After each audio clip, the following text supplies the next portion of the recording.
Hello friends, I am doctor Parul Karan and I am dentist. स्वागत है tooth knowledge channel में। आज की वीडियो में मैं आपको बताऊंगी कि क्या कोल्ड ड्रिंक्स आपके स्वास्थ्य के लिए या फिर आपके दांतों के लिए अच्छा है या फिर उससे अवॉइड करना चाहिए।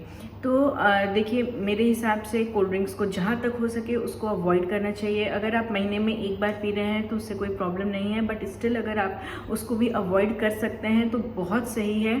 अगर जिन्हें सिस्टमिक प्रॉब्लम्स है, लाइक अगर जिन्हें डायबिटीज़ है या फिर कोई मेडिकल इश्यूज़ हैं, उस केस में अगर डॉक्टर्स ने अगर आपको सलाह दिया है कोल्ड ड्रिंक्स को अवॉइड करने के लिए, तो प्लीज़ कोल्ड ड्रिंक्स अवॉइड करिए, क्योंकि कोल्ड ड्रिंक्स में और कुछ भी नहीं, सिर्फ केवल सोडा, कलर और बहुत मात्रा में चीनी होती है, जो कि स्वास्थ्य के लिए बहुत ही ख़राब होती है।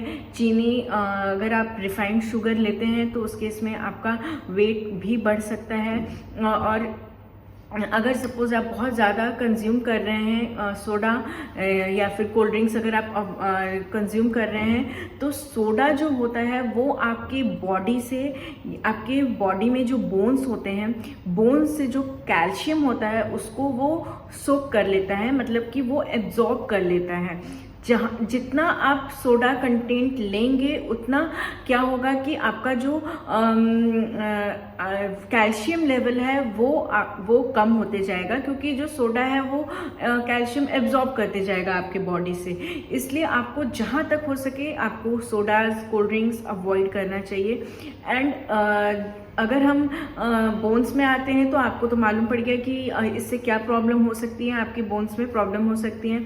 फिर अगर हम आते हैं दांतों में, तो देखिए दांत जो है वो भी एक कैल्शियम से ही बना हुआ है, वो कैल्शियम का ही फॉर्म है, ऐसा नहीं कि वो किसी दूसरे मटेरियल से बना हुआ है। जो आपके बोन्स में है वही आपके दांत में भी है, वही आपके वही कैल्शियम ही है वो।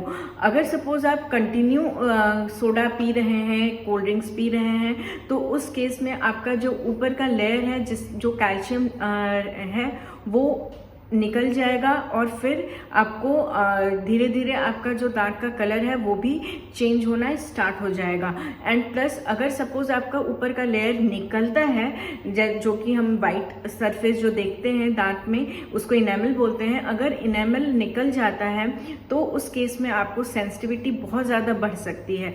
और तभी आपको जो सेंसिटिविटी रहेगी वो आपको जस्ट टूथपेस्ट से नहीं ठीक हो सकता है, फिर उसके लिए आपको एक परमानेंट ट्रीटमेंट ही लेना पड़ेगा।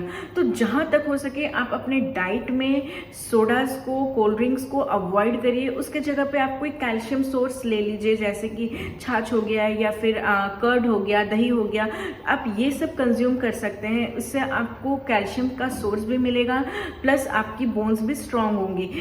बट अगर आप हर एक मील में अगर आप सोडा कंज्यूम कर रहे हैं या एवरी डे अगर सोडा कंज्यूम कर रहे हैं, तो उस केस में आपको सोडा को अवॉइड करना चाहिए। मेरे पास एक केस आया था, जो बच्चा था, एटलीस्ट वो 14-15 ईयर्स का था, बट उसके दांत बहुत ज़्यादा ही खराब हो गए थे। वाइट से कम्प्लीटली उसका दांत येलो हो गया था, एंड प्लस उसमें स्टेन्स तो थे ही। तो उस केस में जब मैंने उससे पूछा कि आप क्या करते हैं, ब्रश नहीं करते हैं, या फिर मुझे लगा कि शायद वो ज़्यादा बॉर्नविटा पीता है, क्योंकि अगर सपोज बॉर्नविटा वगैरह भी लेते हैं तो उस केस में भी बच्चों को कभी कभी स्टेन्स आ जाता है अगर बच्चे साफ़ नहीं करते हैं ठीक से।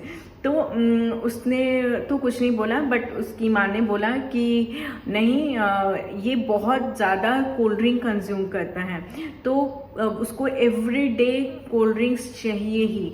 तो उस केस में उसका क्या हो गया था कि ऊपर स्टेन्स तो आ ही गए थे, एंड प्लस ऊपर का जो सरफेस था, इनेमल सरफेस, वो धीरे धीरे उसका निकलते गया, और उस केस में फिर उसको सेंसिटिविटी भी किसी किसी दांतों में हो रही थी।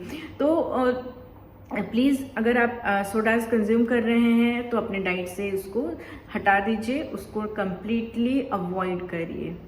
Thank you for listening, and please subscribe my channel, share, like and press bell icon for further information. अपने फ्रेंड्स, अपने फैमिलीज को शेयर करिए कि क्या सोडा अच्छा है या फिर सोडा को अवॉइड करना चाहिए। Thank you for listening, have a good day.